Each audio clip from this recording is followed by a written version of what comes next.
outside starving to death. Is there anything to eat here? Okay. Frosted Flakes will work. Wait, what did you say? Don't do that!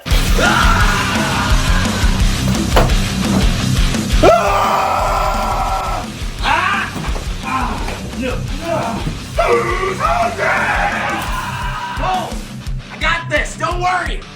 Leave us alone, James Charles. No. I'm Tony the Tiger. Let's wrestle.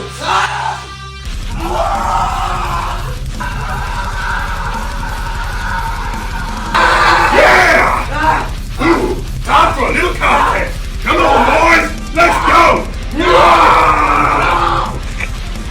Leave us alone.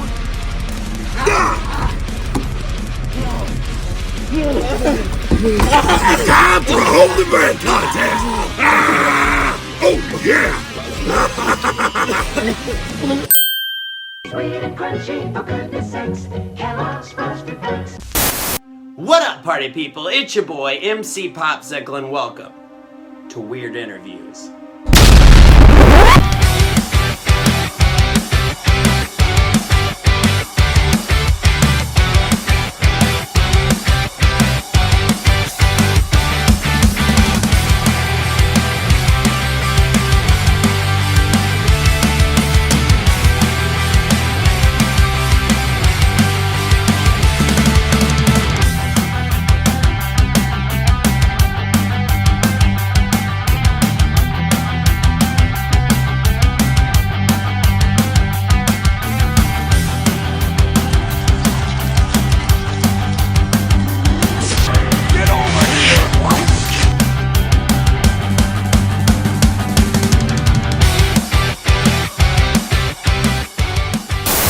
What's up, party people? It's your boy, the Imperial of Cereal, M.C.Popsicle!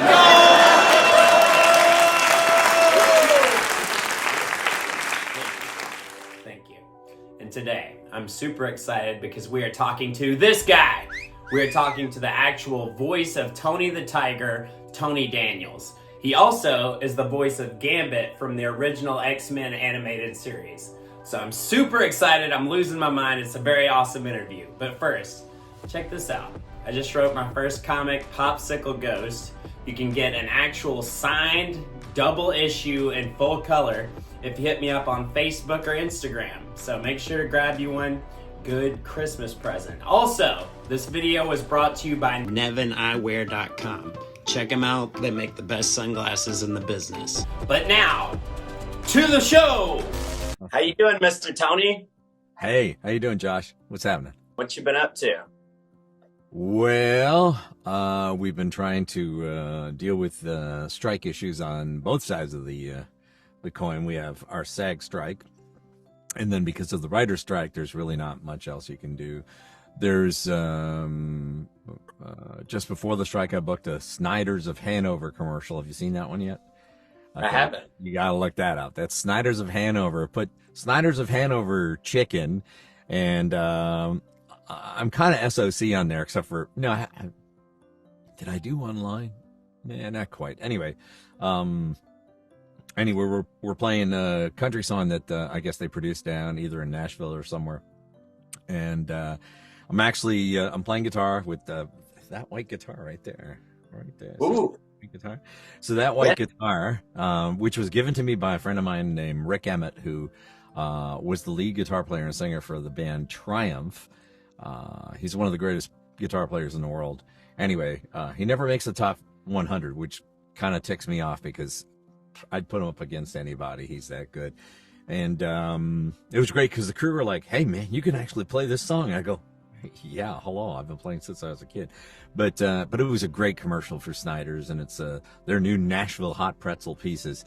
And my pal Tom Ashton, oh, I'm glad he got to do this, not me. He had to put on, they put on this chicken head on him, pretty well one feather at a time. See, to wear like a covering, and then they stick one feather on at a time in a big beak. Prosthetic beak and stuff, and he looks like a rooster.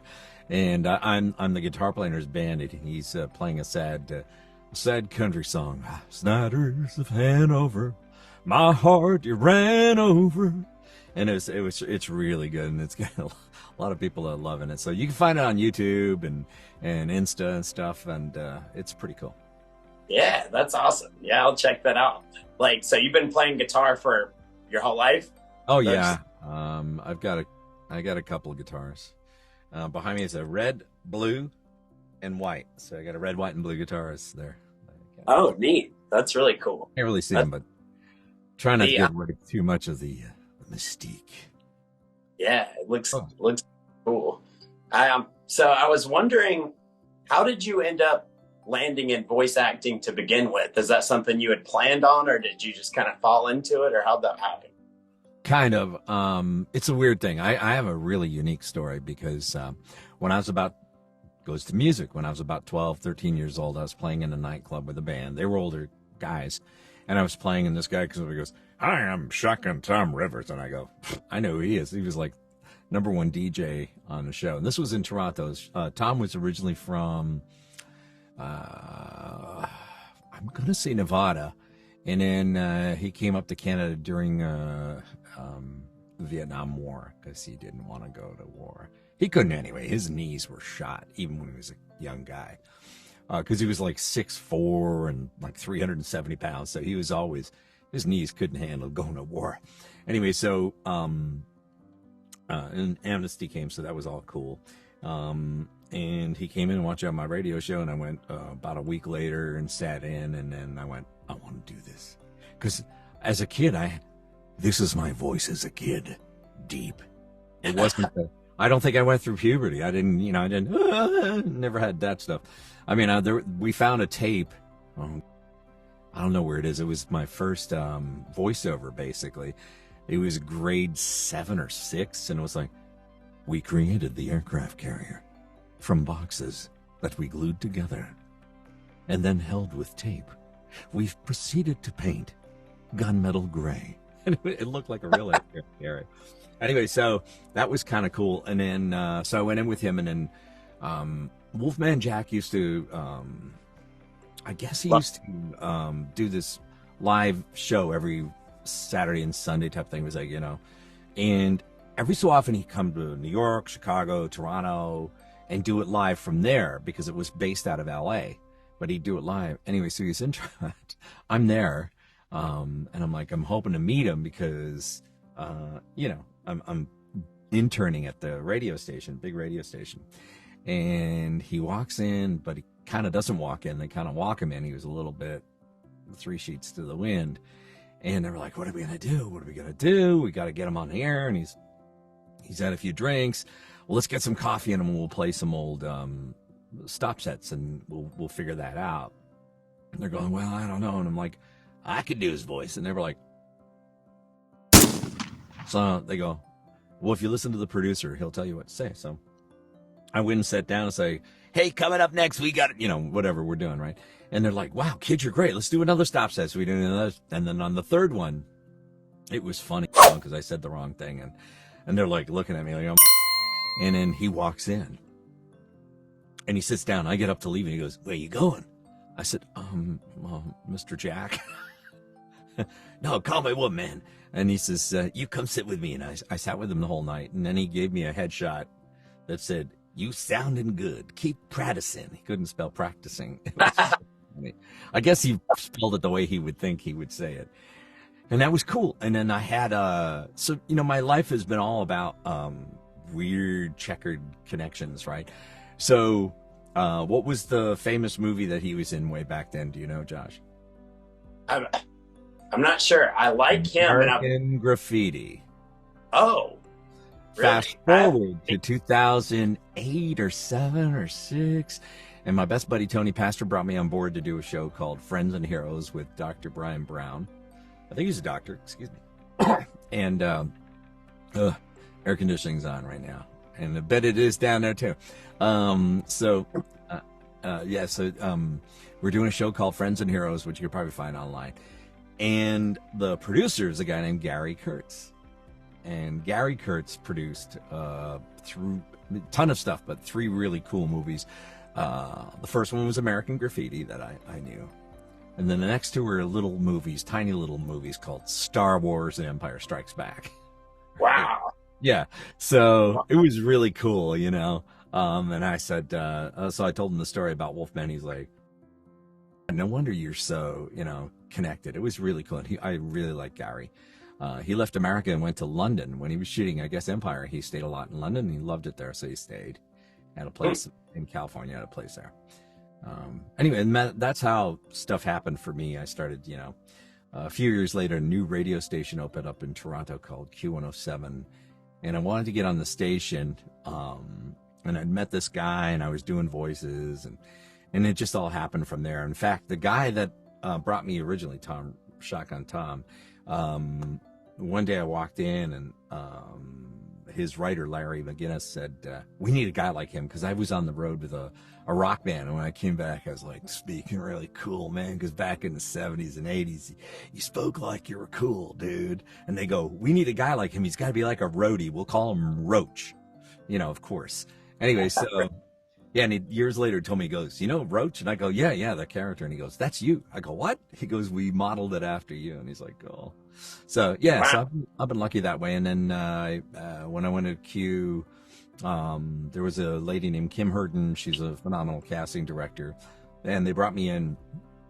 And the very first day, she goes, "Oh, I gotta get you hired." And I think it was like a couple of days later, she gave me an audition. I blasted it, and then they brought me on board, and I was in, because I was an old radio guy already.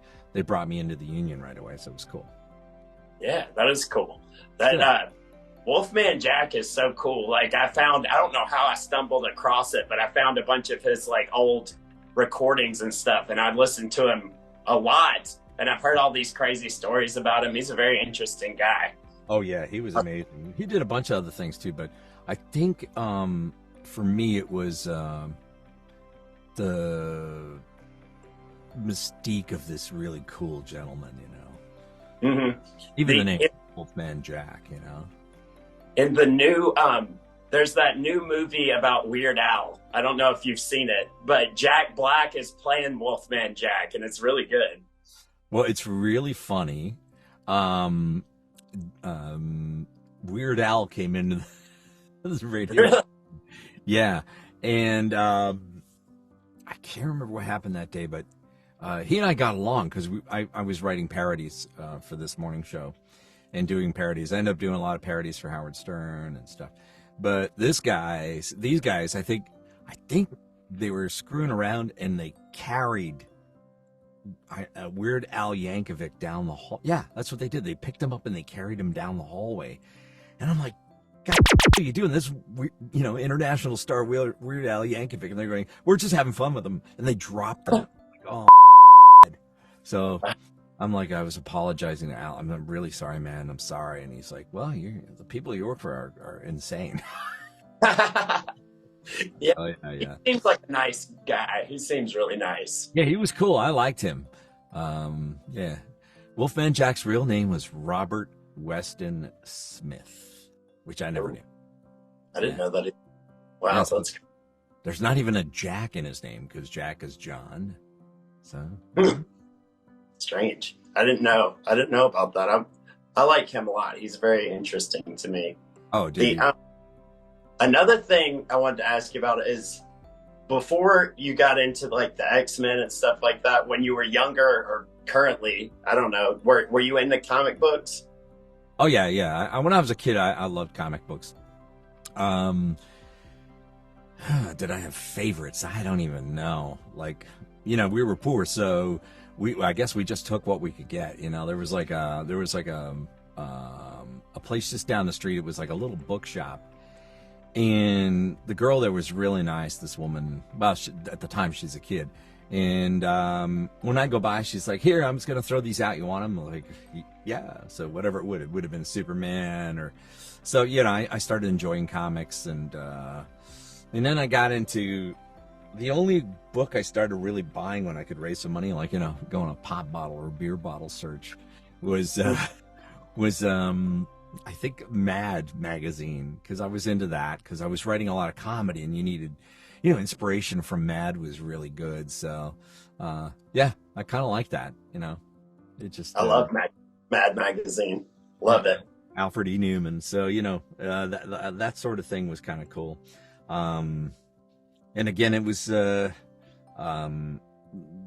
I've been lucky that, I've had a couple of really cool people around me that, created or, I got to work for Stan Lee down in LA, and Stan never called me Tony, by the way, because my best buddy, Tony Pastor, who was my director, who worked on everything from Silver Surfer to Spider-Man, that Dark series. Remember that one? He directed that.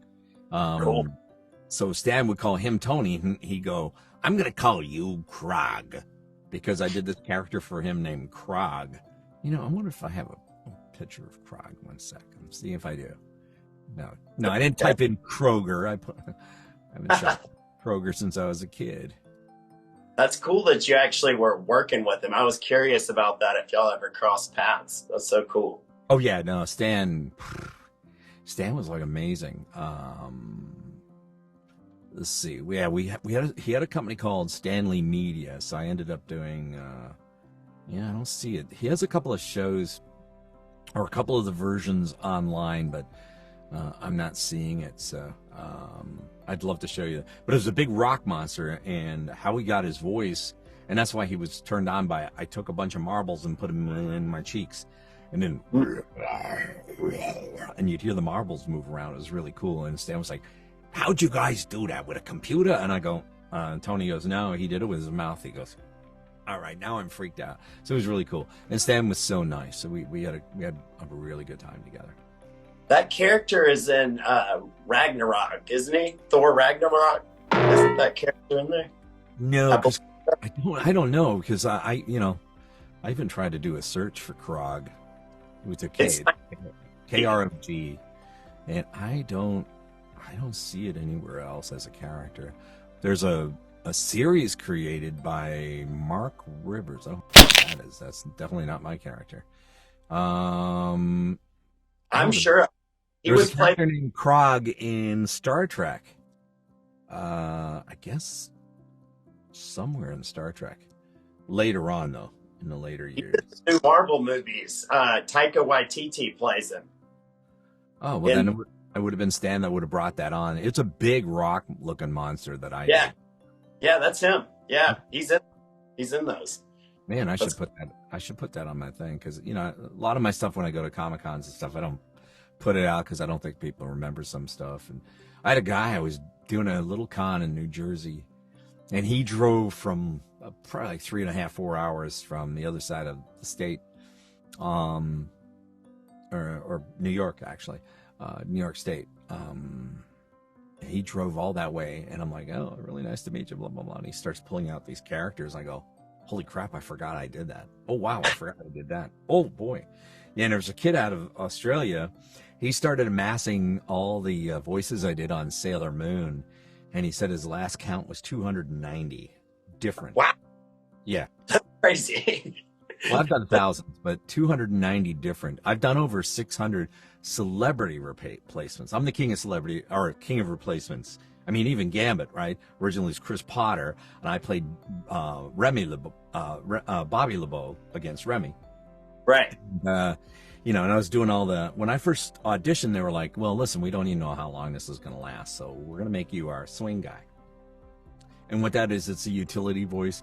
So in other words, you'll go in, I go, man, I really want a Gambit, man, because, I always thought my Cajun was better than most people.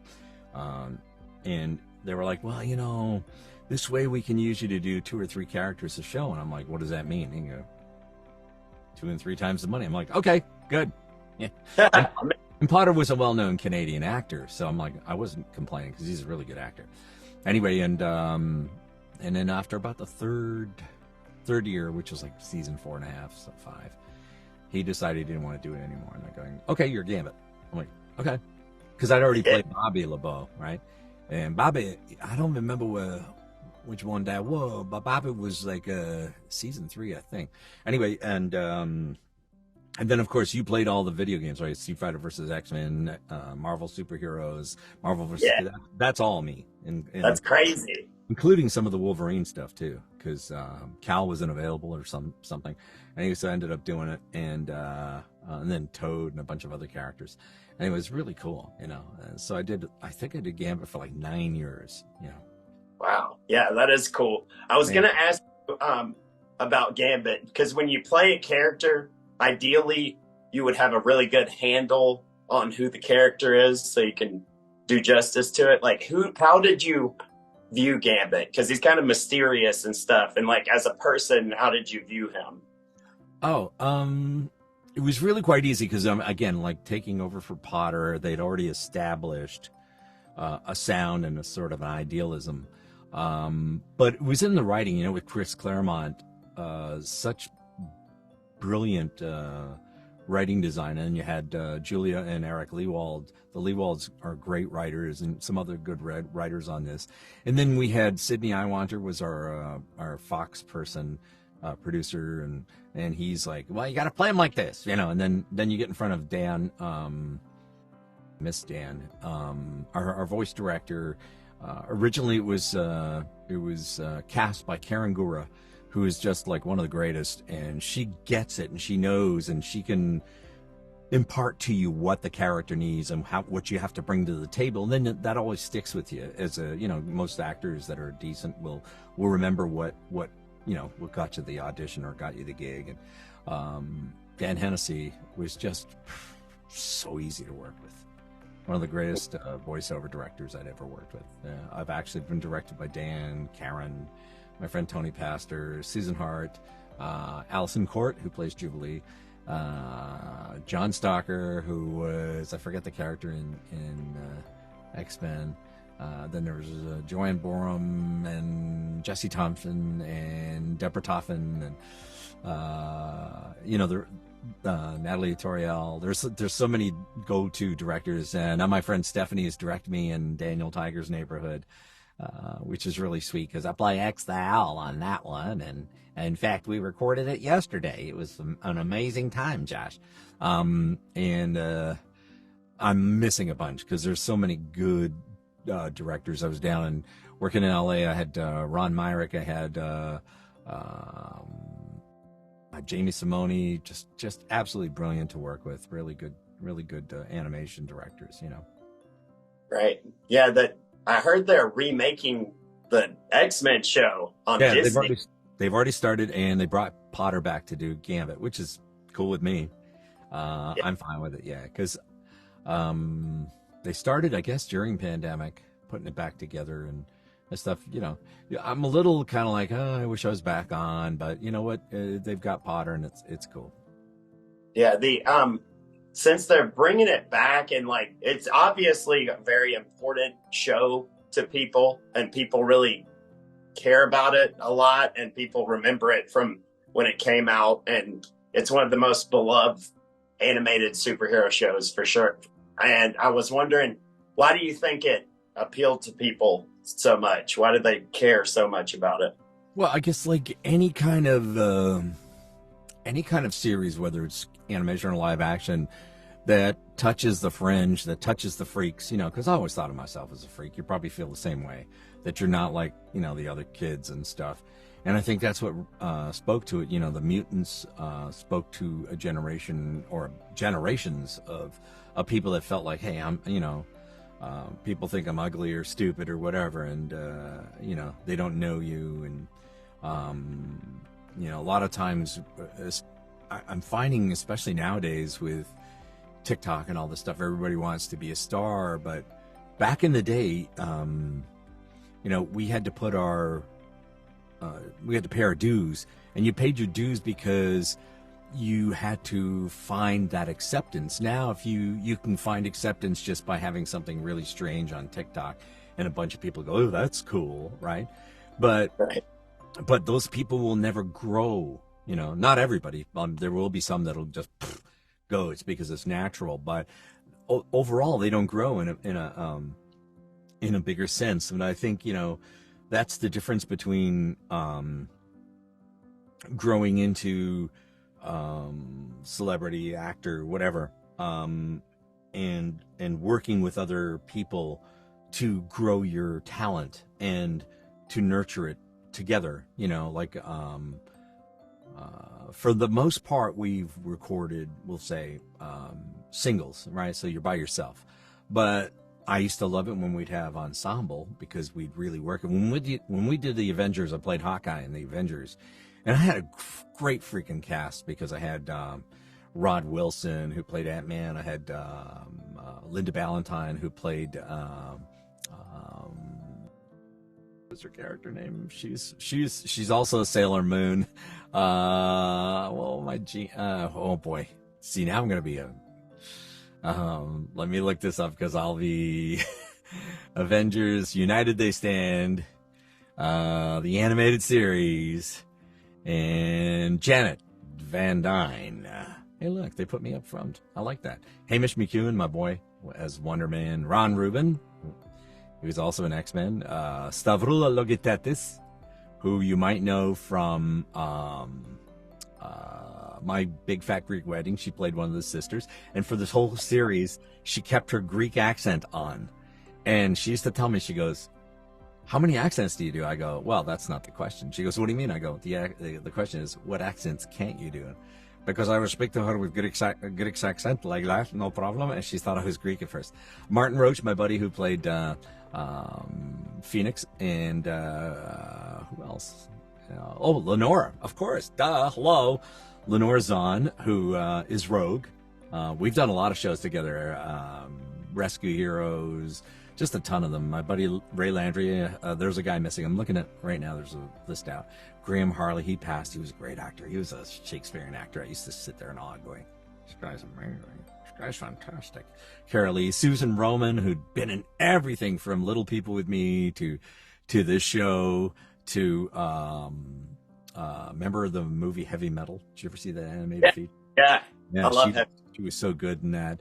Let's see. I'm trying to look for people that I mean, there's so many good actors in this thing. My buddy Carlos Diaz, Steve Wimet, Dennis Akiyama, who I miss dearly. We were so close, Dennis and I. We started together on Sailor Moon, and along with my friend Julie Lemieux, who's there. So these are some of the people you got to look up. They're really great actors and good people. And there's probably not, especially on this cast, there's not. Paula Shembra. There's not a single person I go, oh, I never want to work with that one again. They're all cool. I mean, there are a couple of shows where I go, oh, I don't want to work with that one again. You know. Yeah, I feel like at that level though, you're working with good, like real professional people, or they wouldn't be there. You know.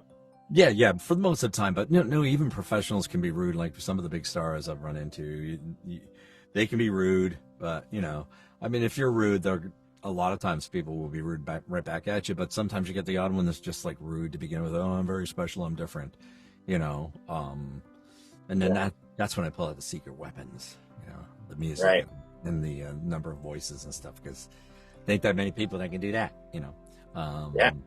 There's so many good people that can do tons of voices out there, but I'm always trying to grow and keep them.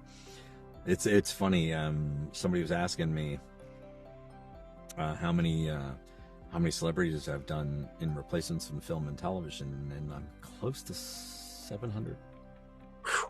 Wow, it's really high. Yeah, I've only, and that's the ones I've been, I've replaced and being paid for. There's more that I never got paid for that were, they were just part of the radio show or whatever. What is your process for? So if you're gonna like mimic somebody, how do you have like a process you go through, or you just get it? Like I know what it is. Oh, I just do it, like Al Pacino, right? You just turn it on, you think about where they're from. Did you see the movie The Secret Life of Walter Mitty? Yes. Okay. I did. So when Ben Stiller, I'll tell you a cool story for everybody at home. So when Ben Stiller's reading Sean Penn's letter, mm-hmm. but it's Sean Penn's voice. Yeah. But it's not all Sean Penn's voice. Really? Wow. Yeah. It was really cool. And I was up in Toronto recording, I had a couple of recordings of animation, and I was also doing Tony the Tiger. And so we just finished Tony the Tiger. And they said, hey, listen, can we record you right now? They have rewrites for the Sean Penn part, because I already recorded it, and they're like, we made your rewrites. I'm like, oh, okay. So the studio I was at doing Tony Tiger, they said, yeah, you know what, We'll charge them hardly any money. This studio, I love them, tattoo music. We'll just charge them our lowest rate, and because you're not going to be long anyway. I'm like, no. And so I get on, and one of the script editors and producers gets on and is like, okay, Tony, let's go from the top. And she's like, oh, it doesn't sound the same. And I'm like, oh, shoot. Hang on for a sec. Because we were just doing, the big Tony Tiger. And so I said, we're going to have to fix the EQ, stand by, sort of thing. So basically, you roll off the EQ. Because, so without that, you know how light it is now? But if it goes back here, it's deep. So anyway, I go to my engineer. I go, cut. I said, roll off 300 down. I'm also a sound engineer, 8-time Grammy nom. So anyway, so we rolled off the bottom end, and we go back on. She goes, oh, it's perfect. And I go, thank you. And so we do it. And then she said, that's amazing. She said, hang tight. Somebody here wants to direct you. And one of the other producers. I'm like, oh, okay. So then this guy gets on. He's like, all right, who's the engineer? Dan, have Tony start from the top. So I do it. And he goes, hang on, Dan. No, I didn't want playback. I wanted Tony to do it again. He goes, he did it again, sir. I go, oh, all right. Hey, let's rewrite this line. Okay. How about this one? Okay, try this one. Oh, good. So 6 minutes later, we were done. And he goes, Tony, that was amazing. I go, thank you. And she gets back on, and he leaves the room, and she goes, oh, Mr. Stiller loved you. And I'm like, what? Oh, cool. It was Ben directing. And then fast forward, we're at Zoolander 2. I was, I'm not going to tell this whole story because I'll get in trouble, but a friend invited me on the red carpet, right?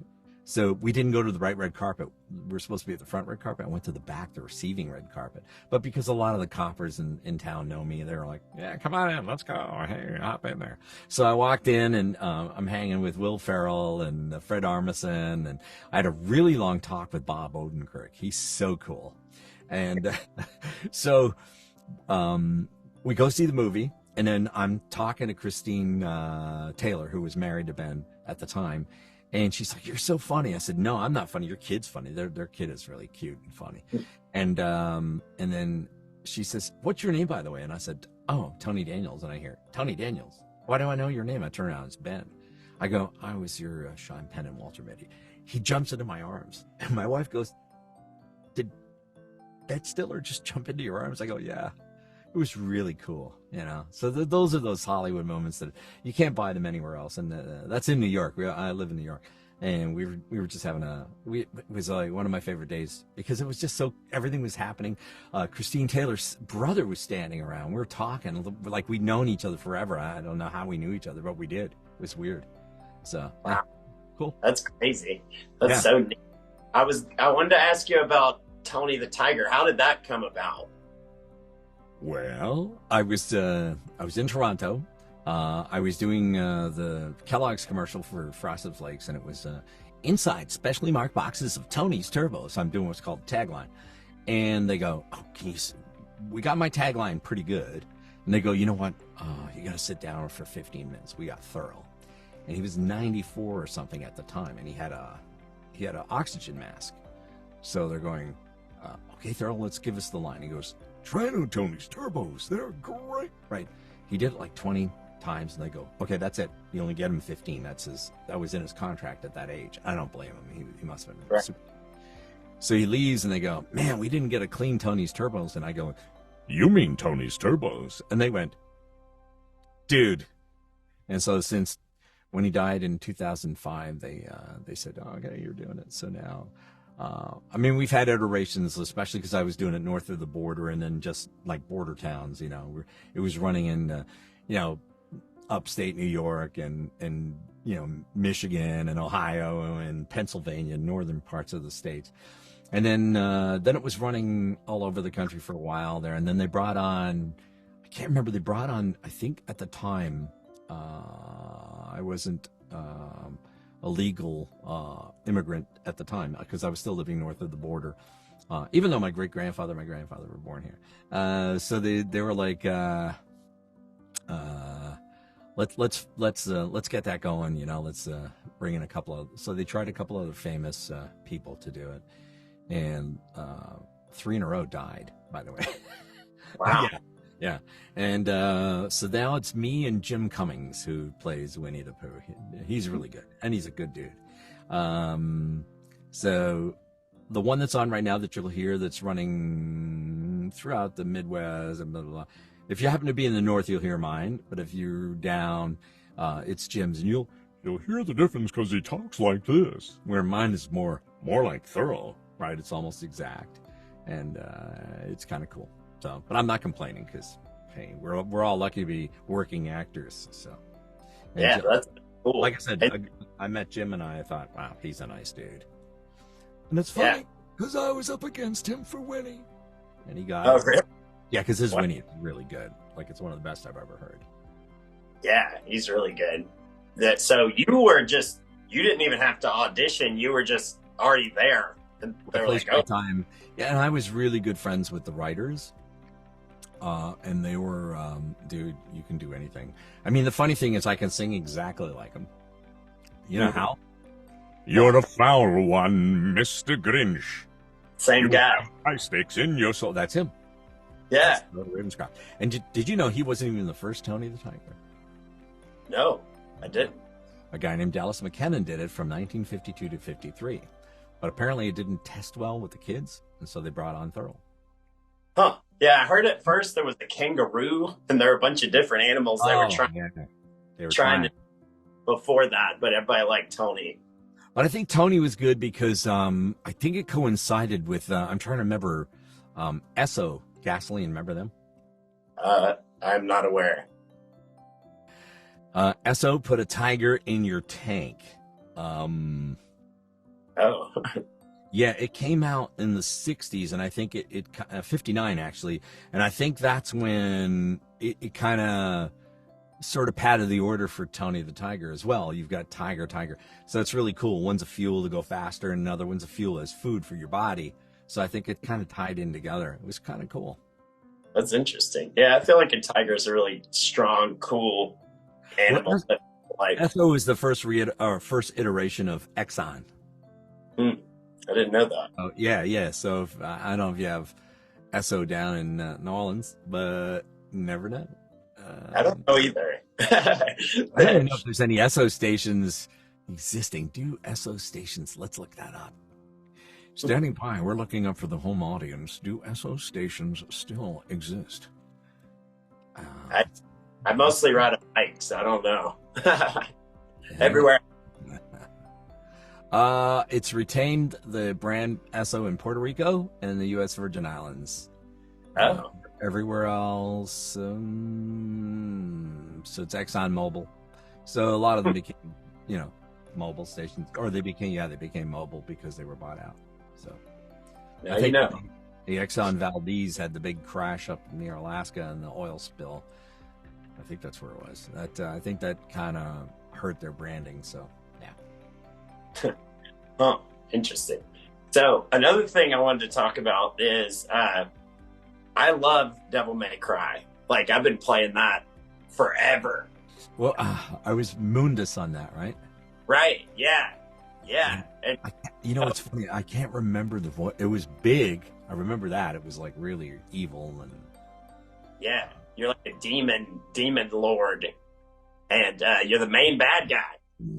Yeah, it's been that was 2004 or 5 or maybe earlier. Yeah, they're still doing that series though. The new one came out not too long ago, and it was really, really good. Like that's gonna be a mainstay. Are they up to 6 or 5? They're 5. From what I understand, because I have the first 3. I've been playing it, and 4. They did 5, but I don't know where 4 is, and I feel like they only released it in Japan, and I don't understand because it's their biggest. It's like one of their tentpole franchises. So, yeah. I don't know. I think it's partially because Capcom. I don't know if they're putting out as many games as they used to, right? So who knows? Maybe they're doing like 1 or 2 a year. I don't know. Are you into anything new, like Star? What's the one everybody's on to right now? That Stardew or whatever. That Star something. Yeah, because I know some people on this darn thing. Oh, shoot. Starfield. There it is. Yeah, that's what it was. Starfield? Yeah, have you seen it? I haven't seen that yet. I really stay in Capcom world 90% of the time. I'm either playing Resident Evil or Devil May Cry or like the Marvel vs. Capcom. Like I play all that stuff all the time. So I'm thinking of getting this one. It's so because most of the time lately I've been playing sports on my Xbox, and during the pandemic I couldn't get a PS5, so I have a PS4 lying around, but I still love, I went and got the Xbox, and I was happy about it actually because I actually learned how to fly a plane with Microsoft Flight Simulator originally. Wow, that's crazy. Yeah, my buddy goes, we're up in his plane. He goes, okay, let's see you land it. I go, all right. And I'm like, I'm scared poopless, but I did it. And he was like, oh, not bad. I mean, he says, I've got a smashed vertebrae, but I'm good because it came down a little hard. But it was kind of cool, I always wanted to learn it just because after 9/11, speaking of this week, I always thought, man, it'd be great to learn how to be able to land a plane. And when I was sometime in the 90s, I was working for a company, and they were shooting a lot of videos. So I went out with them to one of the airline companies, and we shot video for them on their empty planes before they were putting stuff inside. So we had a great time. And then they said, hey, you guys want to go on the simulator? I'm like, I'm doing it. And the other guys are like, oh, well, I don't know. I go, I'll do it. So I went, and it was great because they had just loaded in a 747. And I was like, I crashed it like every time. That one I couldn't do. Then we went to the other simulator, and they put me on I think it was an L-1011, which was still a big plane because it had 3 engines, and I think it sat like 170, 180 people. That's a kind of a cool plane. And L-1011, let's see. Yeah, Lockheed TriStar L-1011. I don't know how many seats were on, but it was quite a bit. Anyway, so they brought that flight simulator online. And I was able, after about 10 or 15 tries, to land it. Because I didn't know it was expensive to go on the simulator. It's very expensive. Oh. And yeah, that was all over it. Flying seems so scary to me. I would freak out. I don't like that. Nah, it's well, I've already seen the other side twice, so I'm not afraid. Ooh. I would just feel like you are going to die. If you do anything wrong, you're going to die. And I would freak out. I'm not good for that. I'm not a big heights guy. No. So that makes my pressure rise. I'm heights and depths because I was when I was younger, I was an assistant dive master. That was kind of fun. That's interesting. I liked diving. I love diving actually, but the problem with diving is I stopped doing it because the air pressure was bothering my ears for work. I was always careful and stuff, but one year I did a bad thing. I went to on a trip to the Bahamas, and the bartender and I became buddies, and he was pouring me drinks. And then that night I went for a dive, and the next day I was getting on a plane. Ooh. So I had nitrogen release in my body, and like I didn't get the bends, but boy, I felt it. It was like you get joint pain, and it's horrible. And then when I was teaching with my friend Henry, we were down. I had a couple that was the husband and wife were both psychiatrists. I figured, oh, these guys will be stable. They were the worst. They were insane. Like he got a little bloody nose, and he started freaking out, and he grabbed my pal Henry. And Henry's this little Asian dude, so he grabbed his reg off, and he almost killed Henry. And I'm like, it's really hard to punch somebody underwater. So I had to hit him to get the thing out of his hand. He drops it, and I put my reg in Henry's mouth, and then we bring the guy up, and he's freaking out, and I go, dude, it's a little blood from your nose. It happens to almost everybody. He's like, oh, and then he settled down. He's like, I guess I'm not getting my license. And I go, well, not right now. I said, but if you settle down, we'll take you back down. I'll go with you. Ooh, sure. Yeah. So I took him back down, and he started bleeding again. I'm like don't do it. Don't do it. And he was fine. And then his wife, here's the worst part. His wife didn't bring a dry suit or a wetsuit, right? And we didn't need dry, but wetsuit would have been nice because we were in the water hours. And so I had 3 of them with me. So I lent her one. She peed in it. I was so furious. I go, you peed in my wetsuit? What's wrong with you, lady? And she's like, well, I have to go. I'm like, oh my God. So I said I spent like a half hour with rubber gloves on cleaning my suit because it was horrible. Gross. Well, yeah, nitric acid can eat through your neoprene, so. Yeah, I feel like people that aren't familiar with diving don't understand how dangerous that is. And also, if people are freaking out like that, that's extremely dangerous because they'll kill people on accident, you know? Heck yeah. We didn't go too deep on the tests. We were like 40. But I've been down below 130 where you see people nitrogen narcosis, and it's like being high without any. So you're high while you're down below whatever it is. If you get hit at 120, 130, 140, when you're down that low and it hits you, you're stoned. You have weird thoughts. They tell you, you gotta be really careful because people like. I was on the verge of it once, but yeah, you feel this euphoria, and then you think you're invincible, so you take your mask off, and then a lot of people drown and stuff. So, oh yeah, people go nuts. It's worse than a dentist, Josh. Ooh, don't say me. Oh, I've had a lot of rough times with the dentist. I had my front teeth got knocked out when I was on stage. Somebody bumped my microphone into my teeth and knocked them out, so I had to get all this surgery. I'm still dealing with that. Awful. That's the worst thing with the microphone. Oh, I hate that. Ooh, that happened in a studio one time. And one time, the studio we used to record the X-Men in, I was in one of the other booths. And so I show up, and I'm always early. And they're like, don't go in, don't go in. I go, why? And they go, the last actor had flesh-eating disease. I'm like, what? They threw everything out. Headphones, chairs, everything. And I go, dude, why did you show up? And I said to them, I go, you guys just threw out like a $7,000 microphone. Are you nuts? I said, you're not going to catch it off the microphone. I just sprayed the damn thing. So they brought it back in, they sprayed it. But this guy, I'm like, dude, you really pissed me off. I mean, if you're sick, I know you need the money and you have to go to work, but if you're sick, you got to let people know because, if somebody's in real deep doo-doo because of their autoimmune system, you could kill them with that thing easily. Well, yeah, and if you got some kind of zombie thing going on, stay home. That's crazy. Wild. Ugh. Speaking of zombies, kind of, how did you get involved with Capcom? Was that just because you had been doing the X-Men stuff? Yep, totally. X-Men was the first with Capcom. And my friend Allison Court, who played Jubilee in the X-Men, she was married to a guy named Eric Suzuki at the time, and he was in charge of Capcom North America doing stuff. And I worked with Susan Hart, voice directing. So that's why we ended up doing X-Men together, and we'd ended up doing Devil May Cry and a bunch of other things together. So it was really cool. So I've always had a soft spot for Capcom. Plus, when you were a kid, and Capcom had some cool video games at the arcade, so it was very cool.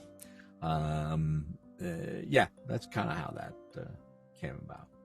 Is it different? It seems like when you're doing video games, people are like more amped up than they are in like voice acting for like shows or cartoons. It seems more intense. Depending on what you're doing. I mean, a lot of times the cutscenes are more acting rather than just the loud. But a lot of times, it's like, come on, put your head down, all that stuff. And then the worst thing is, I don't know if you've seen the video game Dark Mirror. Is that what it's called? Can't remember. I'm getting too old, dude. I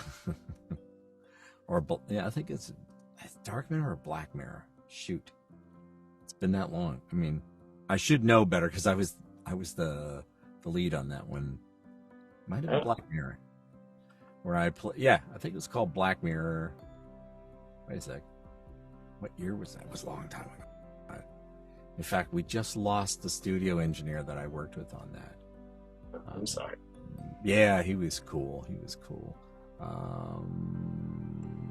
Samuel Gordon was the character. See, at least I remember that.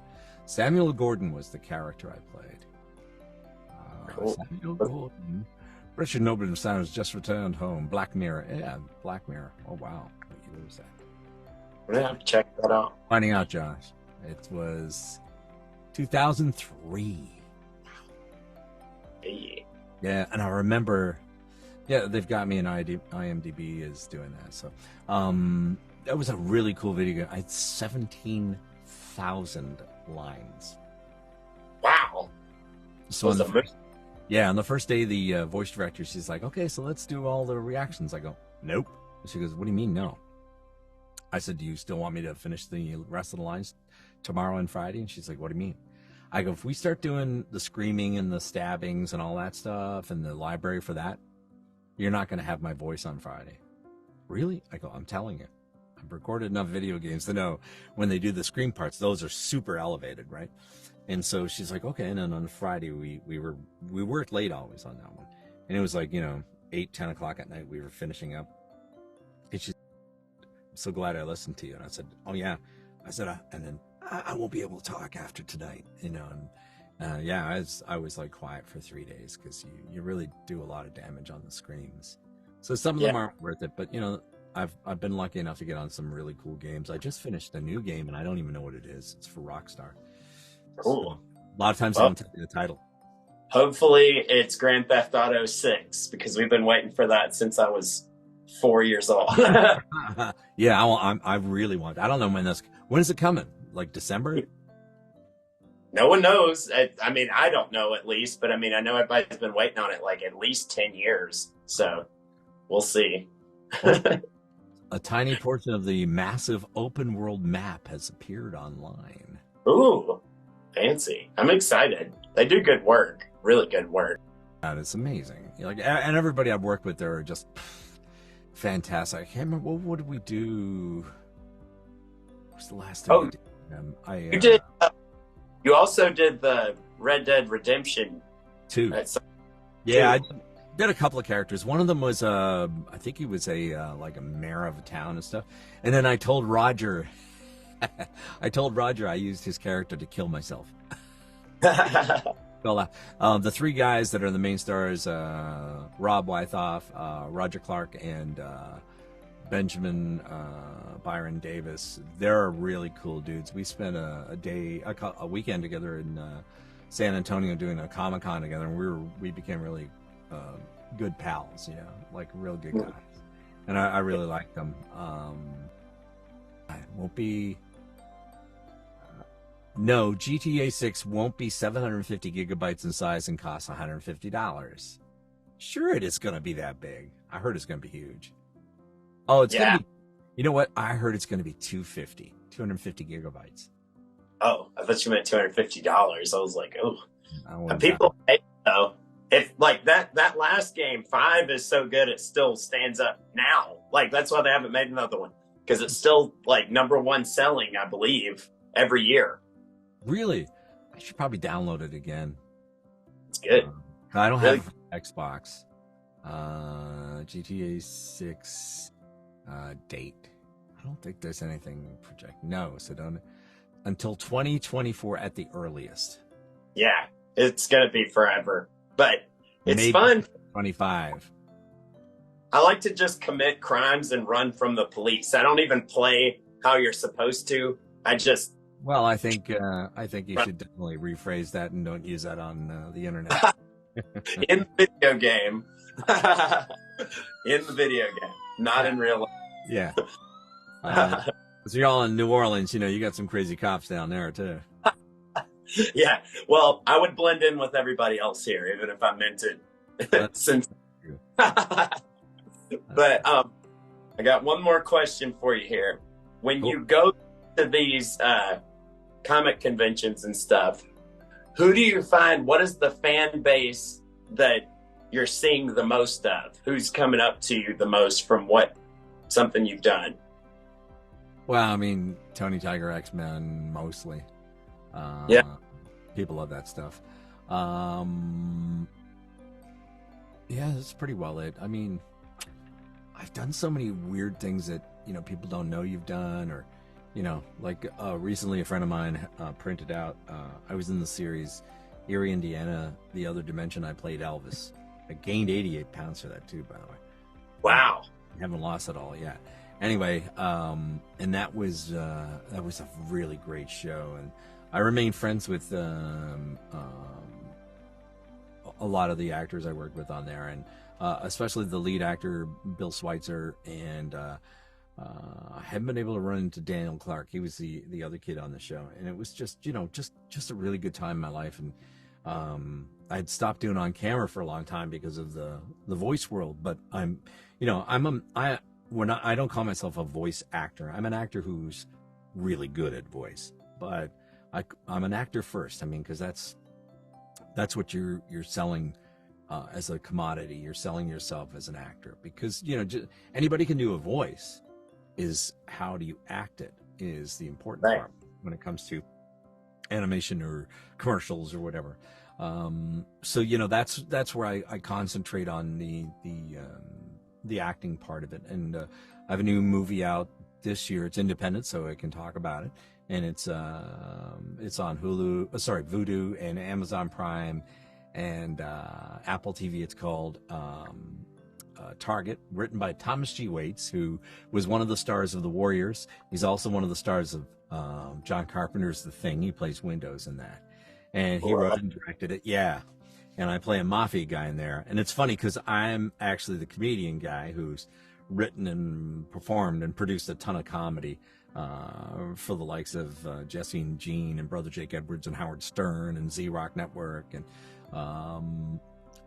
but in this one, I'm playing a serious part, and everybody else is doing comedy who are serious actors. And it's really cool. It's a post-pandemic comedy, and there's really not there's only implied sex. There's no real sex in it. So, but it's cool. It's fun. And my character, he's called Frankie the Razor, and I've got a big cut on my face, and he's really cool. Yeah, I can see you going either way. Like, you are funny. See you being a guy too. I can see that. You better watch yourself, Josh, because I don't know if you're gonna make it out alive one day. You're gonna be at the bottom of the bay. You understand? Yeah, no. I mean, Jim Carrey is such a great dramatic actor, and we were friends when we were kids. Really? Yeah. Wow. One of the radio stations I worked with, we used to have there's a comedy club in Toronto called Yuck Yucks, owned by Mark Breslin, one of my favorite guys. And we would just connect there. We'd run into each other and we became buddies. And when he went on Living Color, I hadn't seen him in years. One day he came up to do some comedy, a award show, and we're backstage. He goes, "Oh my God," and he freaked out. He's like, "Give me a hug." And he's like, I go, "Man, what's it like?" And he goes, because he just finished Ace Ventura. And he's like, "I gotta tell you, man." He goes, "It's a lot of money. It's a lot." What do you mean? He goes, "I make a lot, but I pay a lot." I go, "What do you mean?" So he's telling me, because he's got to hire security. He's got lawyers and agents and managers. And I'm like, "Oh, God." He goes, "You can make $20 million a picture." So you're making up to $20 million, but like 18 of it's going to pay all the excuse my French. Right. So, it's kind of but he's a really cool dude, and he can do anything. I mean, drama, comedy, just like really talented. So. I agree. I've always liked mostly all of his movies. Like, I think he does a really good job. It's easy for me to believe him in basically any setting. I've always looked up to him a lot. Yeah, good, cool. But on top of that, I just think of the, with the Comic-Cons and stuff, I've been lucky to run into people and connect with them and reconnect, which is really nice. Like, I've just run into Larry Wilcox a couple times and Eric Estrada a couple times from Chips. And then I'm going to see them again in Hamilton, Canada in about a week and a half. And it's kind of neat. It's, you get to be buddies in the circuit. Tom Kenny, who is just like a sweetheart. You know who that is, right? SpongeBob. Yeah. So Larry and I saw each other at the airport, and he goes, I know you, right? And I go, yeah, I'm Tony Daniels. But we hadn't done the same con that weekend. I was in doing private signings at comic book stores in West Virginia and Kentucky. And he was at Huntington Comic Con, and we were all at the airport. And he's like, I know you, right? And then we started talking. It was so cool. And then I turned to this guy standing there. I go, hi. And he goes, hi, what's your name? I said, Tony Daniels. He goes, I'm Tom. I go, yeah, Tom Kenny. And he goes, yeah. I go, I've done ADR for you. He goes, what? A SpongeBob. And he's like, no, dude, you're the guy. I go, yeah. So we hit it off. He bought me a drink, like the nicest guy you'll meet. And I said, Tom, I said, I heard so much about the band last night. He's got a band called the High Seas. It's like a big orchestra. And I said, some of my friends were like just totally blown away by what you were doing musically. And I said, I play. And we start talking. It was great. So we become buddies. I like him. I like him a lot. He's a good dude. And then Robert Pine was there, who was Chris Pine's dad. And I said, hey, by the way, I said, you got to tell your kid I'm dying to play guitar with him. And he goes, how do you know about him playing guitar? I said, a friend of mine who was in Wonder Woman, Ewan Bremner, who's like one of my favorite actors of all time. He was in Trainspotting and T2. Mm-hmm. He's the Scottish guy in Wonder Woman on the, on the horse and stuff. Right. And he says, Tony, you got to meet Chris Pine. He's a hell of a guitar player. He says, you're going to fall in love with this work. Right. And I'm like, oh, this is good. So, and he goes, well, that's really nice to hear. And, so it's cool having those connections, and I think the cons do that. It doesn't just do it for the fans; it does it also for some of the people that appear there. It's really sweet, Yeah. And you get to see real people and talk to them about the and possibilities of working together. Because my partners are all doing independent movies right now, and when they get waivers from SAG, we're going to shoot. We're just taking our time and making sure the money's in place so we can pay everybody what they're worth. It's kind of neat. Well, thank you very much, Mr. Tony. I enjoyed speaking with you. You're very interesting. Same here. Thanks, Josh. It was great.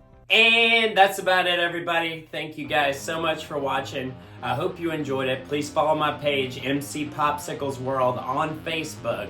Also, you can follow Mr. Tony right here. And without further ado, the sponsors! First thing is I would like to give a very special shout out to my new sponsor, Big Ideas Consulting. Make money and grow your business the smart way with Big Ideas Consulting. Please check out Ramicus.com for all the M.C.Popsicle merchandise. We got buttons, shirts, phone cases, posters, everything. So make sure to get on over to Ramicus.com and get you something. Stop! Before you do anything else, check this out. This is a vintage 90s Ninja Turtle figure that was modeled after the turtles from the movie. I love it. And this is a newer turtle figure. I also love it. You should go to the Toy Stash on Instagram and follow them. They have vintage and new toys. And if you're a toy collector like me, you need to know about them. Follow them on Instagram right now.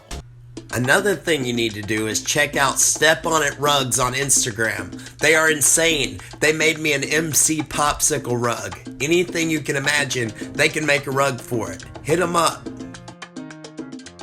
Also, shout out to my shoe sponsor, SoulSphin. They make amazing future sneakers that are just bananas. Please follow them on Instagram. You will love their selection.